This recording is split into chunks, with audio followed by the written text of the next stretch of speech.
itu dapat pahala, bukan dapat umrah yang betul-betul yang menggugurkan fardu.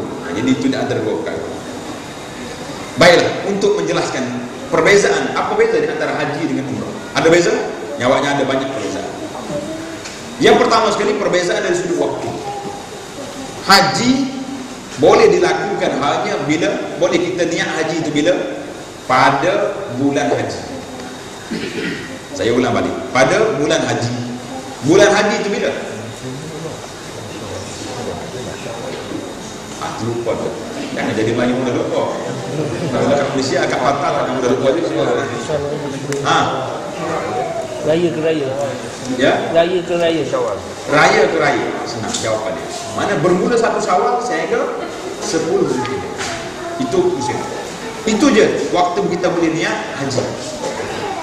Umrah boleh niat bila-bila masa. Jadi umrah ni tidak ada had. Bila-bila tuan nak buat umrah, boleh kita buat.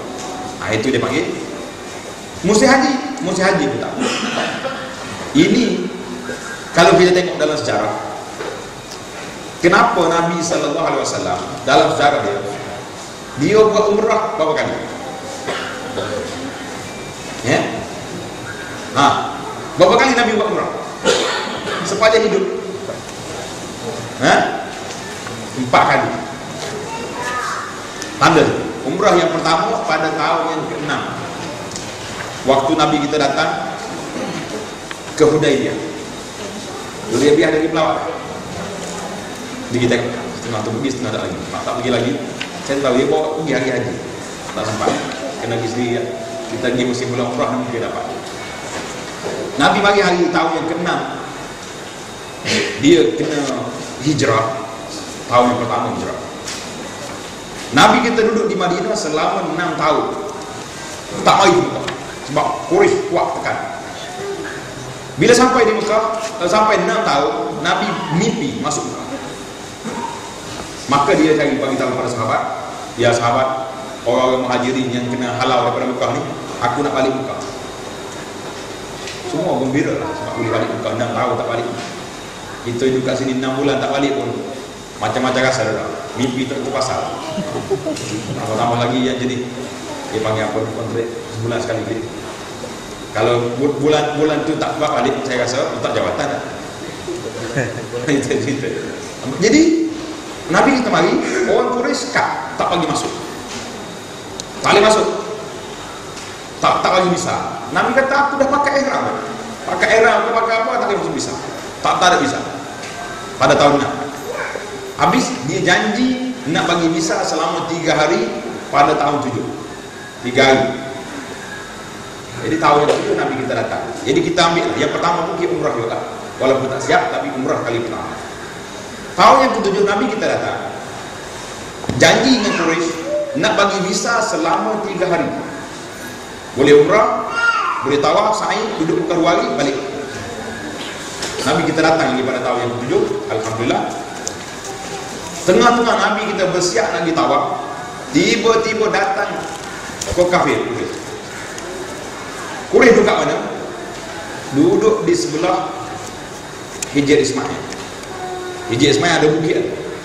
Dulu kalau orang pergi awal-awal mari Mekah ni, dia panggil bukit Hotel Sofitel ada yang sempat duduk atas bukit. Dia tu tengok Nabi kita nak tawaf dekat kampung. Syaitan mari, dia kata, Quraisy, buat apalah bodoh sangat ni. Muhammad ni berjalan 8 hari 8 malam daripada Mekah, daripada Madinah. Tentulah dia penat. Yang kedua, orang yang muhajirin Mekah ni bila pergi Madinah, mula-mula sampai tahun pertama hijrah telah kena demam panas yang menyebabkan tubuh dia tak kuat.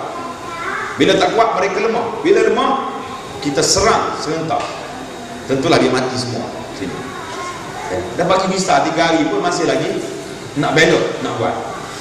Maka Nabi kita bila terima wahyu, Allah Ta'ala beritahu melalui Jibril, ya Muhammad sallallahu alaihi wasallam, mereka nak serang. Apa Nabi kita buat? Nabi beri arahan kepada sahabat, buka bahu kanan.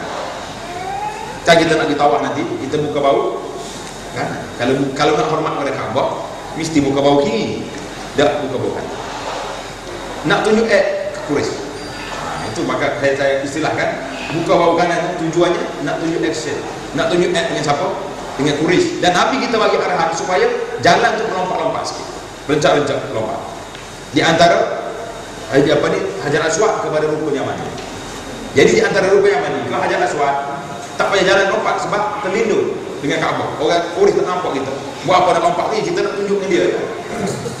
Itu dia panggil buka bau kanan tu, barulah kita tahu kenapa. Kerana nak tunjuk gagap, nak tunjuk action kepada Quraisy. Selesai itu yang kedua. Tahun yang ke-8 Nabi kita datang buka kota Mekah. Selepas selesai semua kota-kota Mekah, dibaginya harta-harta rampasan perang di Ja'ranah. Ja'ranah Mina. Ja'ranah tempat orang yang ihram nak umrah.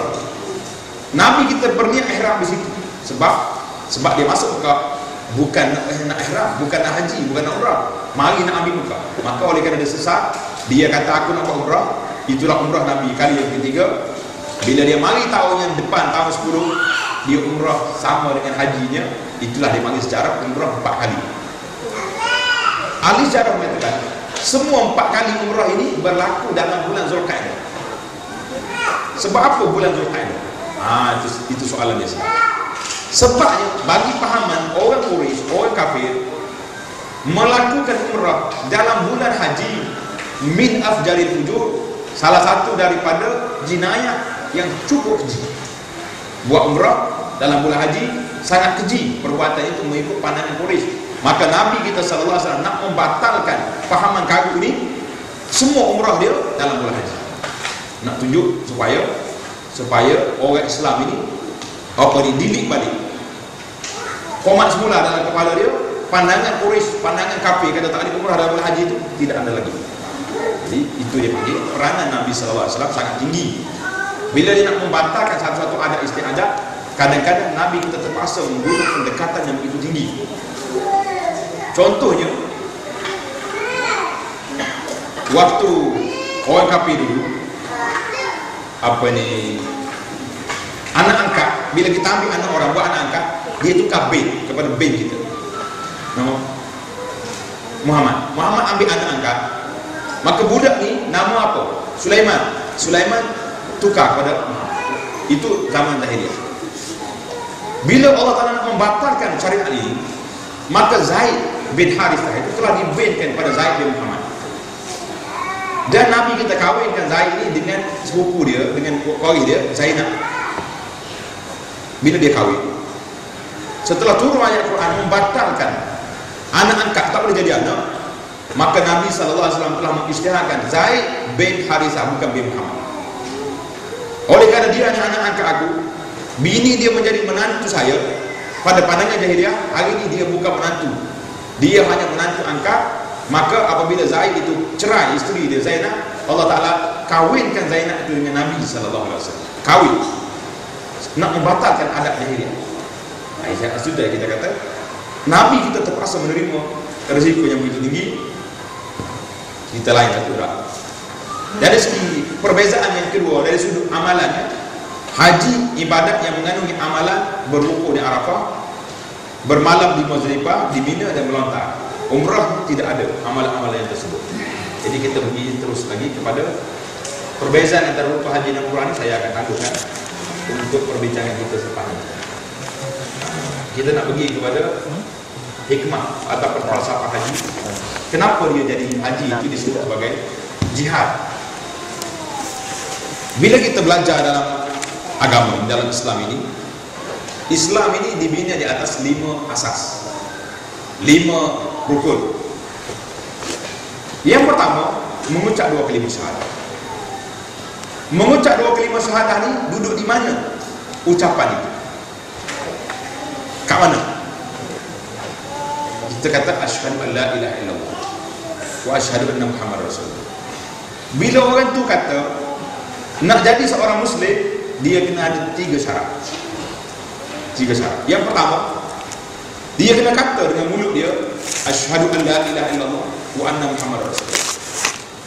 Kalau salah mari kita jumpa kawan-kawan orang putih ke orang apa ke nak masuk Islam, dia kata aku nak masuk Islam, kita ajar dia mengucap. Kamu kata mengucap.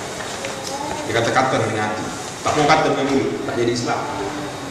Sebab macam mana kita nak akui dia Islam kalau dia tak kata depan kita? Boleh kita akui? Tak mungkin. Boleh akui kan? Maka yang pertama sekali syarat syahadah itu dengan mulut kata. Kemudian dia panggil tasdik dengan hati.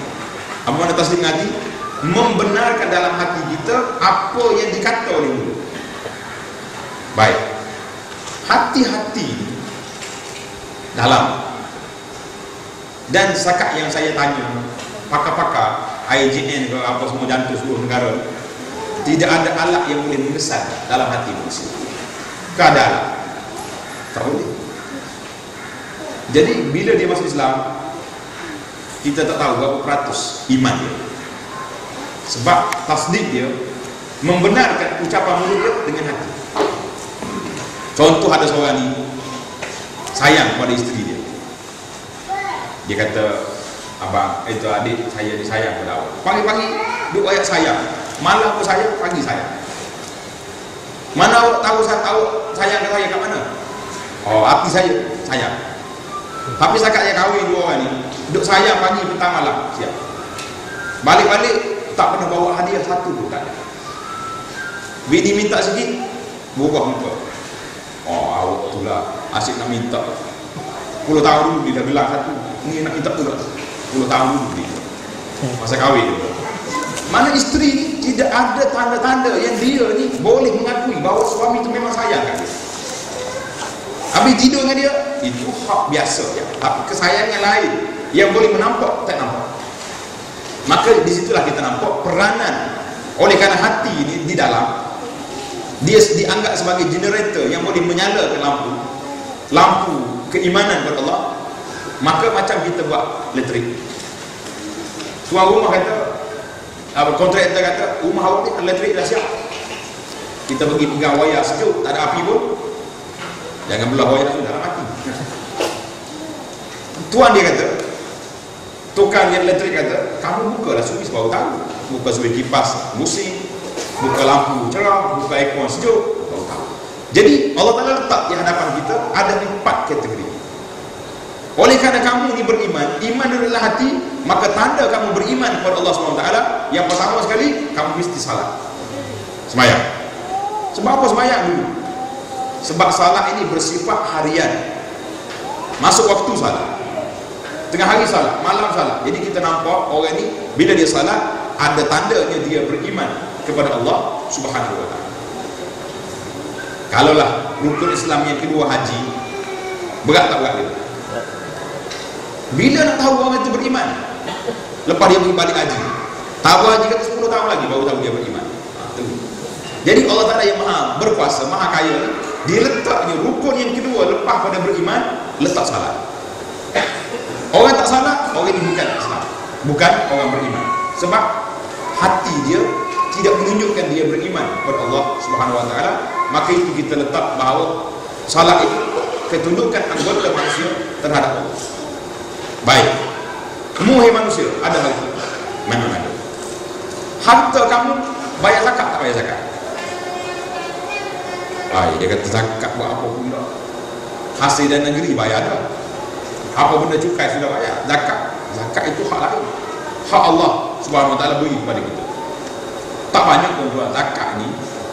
Kalau kita ada harta 40 juta, zakatnya baru 1 juta. 39 lagi hak kita. Banyak.